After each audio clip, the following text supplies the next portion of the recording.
Bismillahirrahmanirrahim. Assalamualaikum warahmatullahi wabarakatuh. Alhamdulillah, kita masih diberi kesempatan untuk kembali bertatap maya di pembelajaran matematika kelas 11. Hari ini kita akan belajar tentang limit fungsi aljabar. Ya, setelah pekan kemarin kita belajar barisan dan deret, sekarang kita akan belajar tentang limit. Oke, untuk mengefektifkan waktu, kita langsung aja ya ke materi kita. Apa itu limit? Oke. Nah, apa yang kita bahas di bab ini? Kita ke definisi dulu ya. Secara bahasa, limit itu adalah batas, atau di matematika ini maksudnya adalah nilai yang hampir gitu ya, nilai yang mendekati gitu, nilai yang hampir mendekati. Jadi kalau ada simbol limit di matematika, misalkan limit x mendekati 3, itu sebetulnya x-nya bukan 3, tapi nilai yang mendekati 3. Bisa jadi 2,9999 gitu ya, atau 3,0001. Jadi nilainya itu bukan benar-benar 3, tapi nilai yang mendekati yang disebutkan. Misalkan x mendekati 5, berarti bukan 5 sebetulnya, tapi nilai yang mendekati 5 gitu. Tapi kita anggap bulat gitu. Jadi si 2,9 atau 3,1 itu kita anggap 3 aja gitu ya. Seperti itu.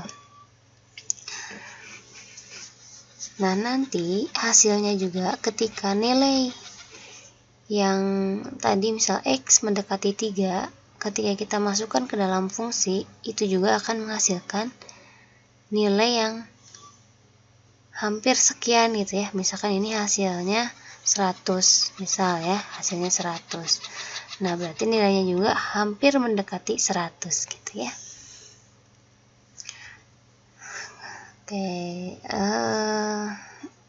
submateri nih akan kita bahas. Yang pertama arti limit, kemudian sifat-sifat limit, ada cara mencari limit, nilai limit, kemudian bentuk-bentuk limit.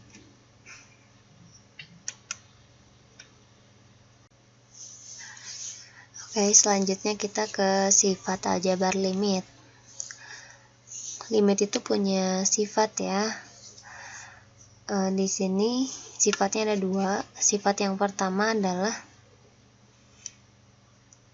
limit ketika didekati dengan nilai A, maka hasilnya akan L atau akan tertentu gitu ya. Jika dan hanya jika limit pada nilai yang kita masukkan, baik yang mendekati garis bilangan kiri maupun garis bilangan kanan, itu memiliki nilai yang sama. Maksudnya gimana? Ini ya maksudnya. Kan tadi yang misalkan nilainya 3. Nilai 3 itu bisa jadi kalau kurang dari 3 kan 2,99 ya. Nah, kalau misalkan lebih dari 3 itu bisa jadi 3,0001 misalnya. Nah, baik didekati oleh nilai yang lebih rendah ataupun didekati oleh nilai yang lebih tinggi, ketika dimasukkan ke dalam suatu fungsi, maka akan menghasilkan nilai yang sama gitu ya. Kalau menghasilkan nilai yang sama, berarti limit fungsi tersebut memiliki sifat tertentu gitu. Ya, contoh nih kayak gini. Ibu punya fungsi x min 1 per x min 1. Tapi ini teh ditanyainnya limit misalnya. Misal limit mendekati 1. Kalau limit mendekati 1, kan bisa jadi angka yang sebenarnya itu kalau kurang dari berarti 0,999 gitu ya. kalau lebih dari 1,001. Nah, ketika kita memasukkan angka kurang dari maupun lebih dari gitu ya, ke dalam fungsi tersebut memiliki nilai yang sama, maka sifat fungsi tersebut adalah memiliki nilai tertentu.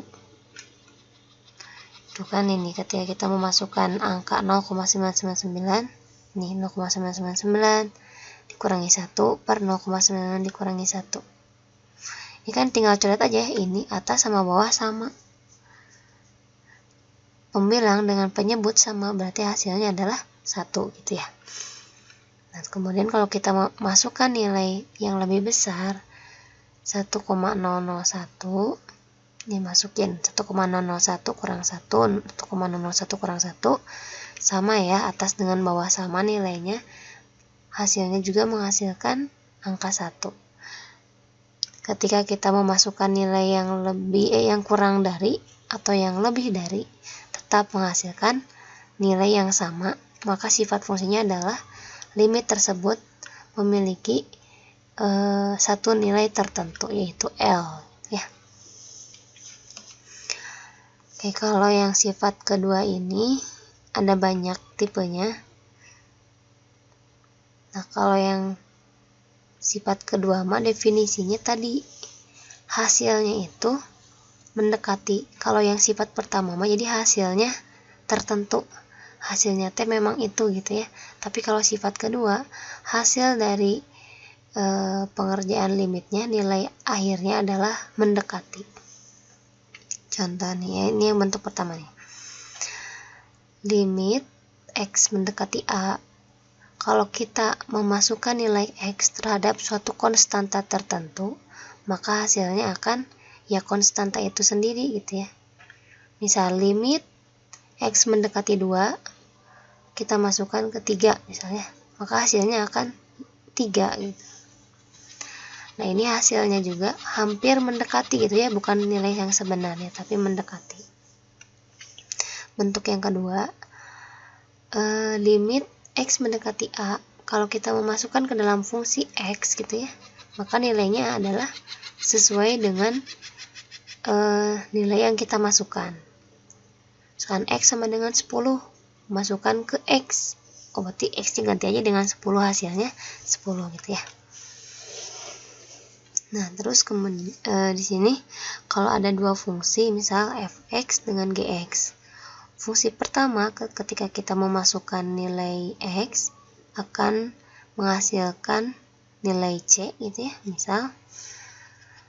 Kemudian yang kedua, kalau kita punya fungsi kedua mau dimasukkan dengan nilai tertentu, maka akan menghasilkan D gitu ya. Jadi sini tuh ada dua fungsi, masing-masing punya nilai C dengan D. Nah, maka kalau operasinya penjumlahan, maka kita tinggal menjumlahkan si hasil masing-masing fungsi tadi gitu. Jadi kita bisa memecah suatu fungsi, misal kalau penjumlahan kita kerjakan satu-satu nilainya, nah nanti hasil dari nilai fungsi masing-masing kita jumlahkan gitu ya. Kalau penjumlahan ya penjumlahan, kalau pengurangan ya jadinya pengurangan juga, kalau perkalian gitu. Nah, di sini kalau pembagian di matematika ada syarat ya, kalau pembagian itu si penyebutnya tidak boleh 0 gitu. Ini syarat nih. Ketika kita memasukkan limit nilai tertentu ke dalam fungsi pembagian, maka kita tidak boleh menghasilkan nilai di mana penyebutnya itu adalah 0. Karena kalau penyebutnya 0 alias kalau bawahnya 0 ya, si D-nya ini 0, maka si nilai matematika tersebut menjadi tidak terdefinisi, tidak punya nilai ya. Sesuatu dibagi dengan 0 itu tidak ada. Atau ada yang bilang tidak terhingga gitu ya. Kalau di matematika itu tidak terdefinisi, tidak jelas ya. Oke, kemudian ada bentuk limit pangkat. Fungsi tertentu dipangkatkan gitu ya, maka si hasilnya juga akan memiliki pangkat yang sama. Kemudian limit bentuk akar. Nah, limit bentuk akar juga punya syarat nih. Syaratnya adalah si C-nya itu ya, hasilnya itu, hasil dari akarnya itu, di dalam akarnya itu harus lebih besar sama dengan 0. Nah, pernah kan ya belajar ya kalau di dalam akar itu tidak boleh negatif. Kalau negatif itu nantinya irasional, tidak masuk akal. Syaratnya adalah lebih dari 0. Kemudian ketika limit suatu fungsi dikalikan dengan konstanta tertentu, maka kita bisa memecah K-nya di depan. K dikali dengan hasil limit yang kita uraikan gitu ya. Ini contoh nih. Limit N mendekati 8 dengan fungsi, bukan N meren, ini harusnya X ya, maaf ya. X mendekati 8, X kuadrat, fungsinya X kuadrat min 1, X plus 1. Kalau kita memasukkan angka 8 ke dalam fungsi ini, ke dalam X, kita harus menguji dulu nih, apakah, kan ini pembagian bentuknya ya, apakah menghasilkan pembagian 0 atau tidak. Kalau 0, berarti harus pakai cara lain. Tapi kalau misalkan nilainya tidak 0, berarti aman, bisa dilanjutkan. Yuk kita ke bawah dulu ya. Yang 8 ini dimasukkan, 8 plus 1 sama dengan 9. Ya, 9 berarti aman, boleh dilanjutkan. Masukin nih. Tapi ya gini, kalau di limit itu lebih aman kalian mengerjakannya itu dengan memfaktorkan atau menguraikannya dulu. Jangan langsung disubstitusi si angkanya, jangan langsung dimasukkan si angkanya, tapi lebih baik faktorkan dulu fungsinya. Kayak ini, X kuadrat min 1, kalau diuraikan, difaktorkan kan jadi X min 1, X plus 1 ya. Nah, yang atas diuraikan, yang bawah tetap. Kemudian yang atas dan bawah kan punya nilai yang sama nih ya, X plus 1, X plus 1 bisa dicoret, dihilangkan. Maka jadinya punyanya apa? X min 1. Jadi sederhana. Kalau udah gitu baru dimasukin X-nya. X-nya 8, berarti 8 min 1 hasilnya 7. Gitu ya. Nah, ketika kita masukkan limit X sama dengan 8, maka hasilnya mendekati 7. Gitu. Oke, selanjutnya kita akan ke cara mencari nilai limit. Ternyata ada beberapa metode ya untuk mencari limit, tidak hanya dengan substitusi, karena tidak semua dengan metode substitusi kita bisa menghasilkan nilai gitu ya. Jadi di sini ada 3 cara. Metode substitusi, metode pemfaktoran, dan metode mengalihkan dengan faktor sekawan. Kalau yang substitusi, tadi kita udah coba ngerjain ya yang substitusi. Substitusi itu adalah yang langsung memasukkan nilai ke dalam fungsinya gitu ya. Contohnya nih, limit X mendekati 2, berarti kita tinggal mengubah X di dalam fungsi tersebut menjadi angka 2. Masukin 1/2 dikali 2 tambah 4. Ini kan jadi 1 ya, 1 tambah 4 sama dengan 5. Kayak gitu. Kalau substitusi itu tuh langsung aja memasukkan nilai X ke dalam fungsinya. Kalau misalkan substitusi menghasilkan nilai yang salah, atau kayak tadi ya, kalau pembagian jadi 0 atau jadi aneh lah bentuknya, maka dianjurkan untuk diubah dulu jadi metode pemfaktoran atau diuraikan gitu ya. Kayak ini coba ya, kalau misalkan kita punya soal kayak gini, terus kalian langsung substitusi aja nilai 2, masukin ke bawah, misalnya 2 dikurangi 2, 0. Sedangkan di matematika kan pembagian itu tidak boleh 0 ya. Nah, kalau menghasilkan nilai yang salah kayak gitu, maka ganti caranya, yaitu dengan pemfaktoran, diuraikan. X pangkat 3 min 4X bisa kita faktorkan. Yang pertama, kita keluarkan dulu X-nya. Nih, jadi gimana?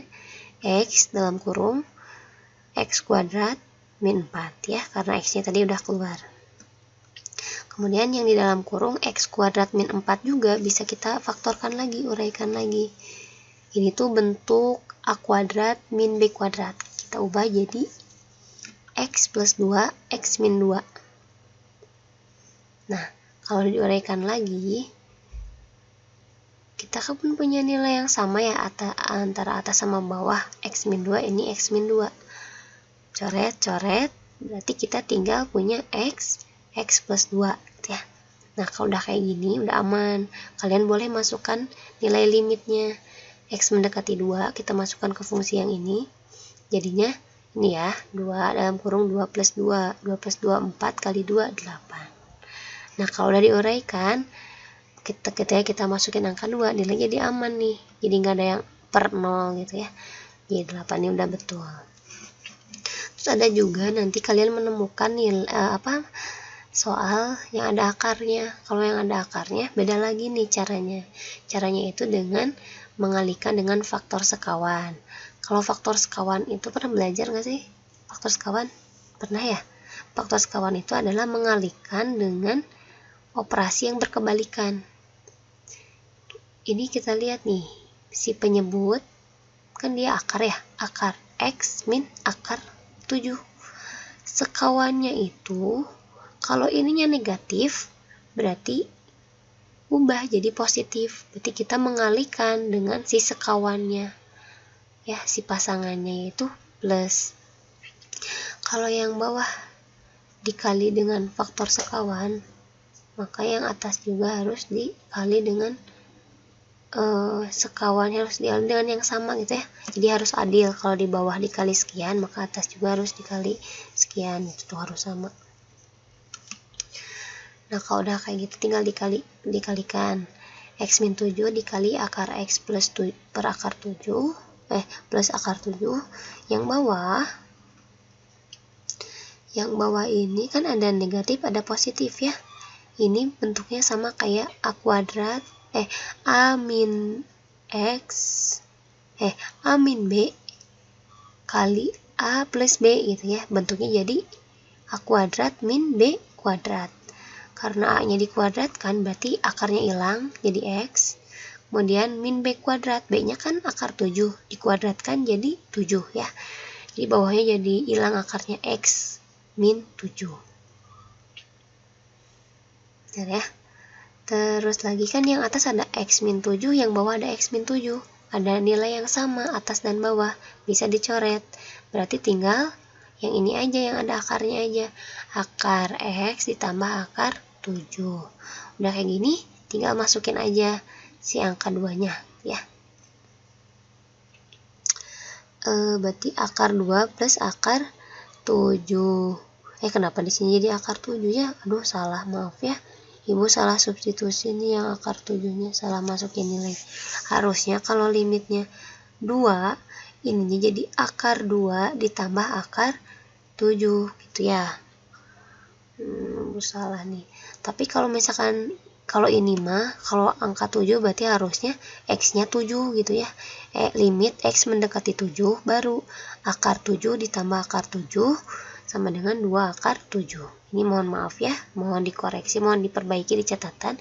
Ini ganti aja deh, limit X mendekati 7 ya. Limit X mendekati 7 harusnya nih, bukan mendekati 2. Selanjutnya ada bentuk limit. Bentuk-bentuk limit ya. Ada limit yang tertentu, limit tentu, maksudnya tuh limit yang punya nilai tertentu gitu ya. Ketika kita mengoperasikan, ketika kita memasukkan nilai ke dalam fungsinya, maka akan menghasilkan nilai tertentu. Itu disebut dengan bentuk tertentu. Limit bentuk tertentu atau limit mendekati suatu nilai tertentu. Kemudian ada juga bentuk yang tak tentu.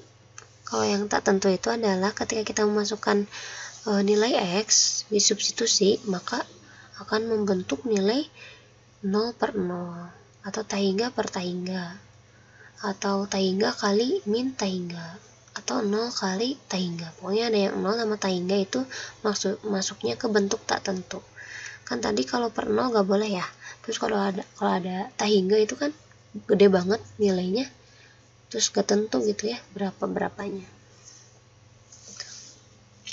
Kalau yang tertentu mah aman. Kalau kalian substitusi hasilnya tertentu itu aman, lanjut aja gitu ya, nggak ada masalah. Tapi kalau yang tak tentu, ketika kalian menemukan nilai yang tak tentu, maka kalian harus punya banyak metode gitu. Metodenya tadi bisa dengan, kalau misalnya ketika kalian menggunakan substitusi hasilnya jadi tak tentu, maka kalian ubah metodenya dengan cara misal pemfaktoran, atau misalkan masih tak tentu ya, kalian boleh coba dengan mengalihkan dengan faktor sekawan gitu. Nih kita ke contoh ya. Limit X mendekati 2, fungsinya X pangkat 3 min 8 per X min 2. Kita masukin dulu, substitusi dulu, yang X nya 2 ke bawah aja ya. 2 min 2 sama dengan 0 kan. Kalau ke atas juga kan sama ya. 2 pangkat 3 8 dikurangi 8 0 juga, berarti 0 per 0. Kalau ada hasil 0 per 0 berarti itu bentuknya tak tentu. Kita harus mengubah metode kita. Dari substitusi, misal ini kita akan gunakan jadi pemfaktoran. X pangkat 3 min 8 diuraikan jadinya gimana nih? X min 2 dalam kurung X pangkat 2 plus 2X plus 4. Ini ya hasil penguraiannya. Kemudian bawah ada X min 2. Di atas ada X min 2, bawah ada X min 2. Bisa dicoret gitu ya. Jadi kita tinggal punya fungsi X kuadrat plus 2X plus 4. Kalau udah kayak gini, tinggal masukin angka 2-nya. Ya udah aman. 2 pangkat 2 tambah 2 kali 2 plus 4 hasilnya 12. Contoh soal yang lain nih, yang akar-akaran. Substitusi, kalau dengan substitusi error misalnya nih, limit X mendekati 2, ketika masukkan ke bawah nih ke penyebut, jadi 2 min 2, hasilnya 0 ya, kan gak boleh. Karena dia punya akar nih, si persamaannya, si fungsinya, maka baiknya gunakan mengalihkan dengan faktor sekawan. Kalau faktor sekawan ini kan awalnya negatif, berarti si sekawannya itu jadi positif nih, dikali dengan bla bla bla positif bla bla bla gitu ya. Kalau atas dikalikan dengan sekawan, maka bawahnya juga harus dikalikan dengan sekawannya juga. Kalikan ya.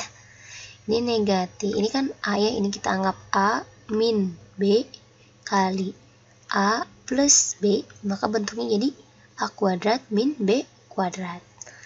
A kuadratnya kan X plus 2, akarnya ini dikuadratkan jadi hilang akarnya, X plus 2 min B nya kan akar 3X min 2, dikuadratkan jadi hilang akarnya 3X min 2 gitu. Yang bawah tinggal dikalikan, gak usah langsung dikalikan, tapi ditulis dulu aja ya, X min 2 dikali nih dalam kurung, tulis aja tulis ulang. Nah yang atas coba kita gabungkan jadi apa nih? X min 3X jadi min 2X, 2 sama 2 jadi 4 gitu ya. Atau kalau kita diakarkan, difaktorkan, min 2X plus 4 bisa ada yang keluar ya. Min 2 nya keluar, berarti tinggal X min 2. Ini ada X min 2, di bawah ada X min 2, bisa dicoret. Nah berarti sisa fungsi akhirnya adalah min 2 per akar X plus 2 plus akar 3X min 2.